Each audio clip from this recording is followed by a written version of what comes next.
মনে করুন আপনি একটি পুকুর পাড় থেকে রাতের বেলা বাড়ি ফিরছেন, আর ঠিক তখনই কেউ যেন আপনার নাম ধরে ডাকলো। তারপরেই একটা হাত এসে পড়ল আপনার কাঁধের উপরে।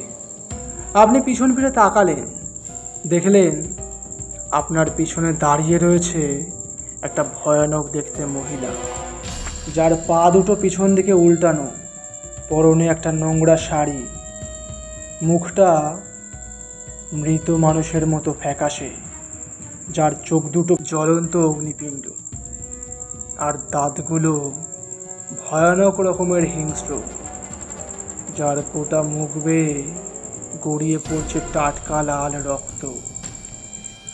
অন্ধকার ফাঁকা পথে এরকম একটি মহিলাকে দেখে আপনি ঠিক কতটা ভয় পাবেন?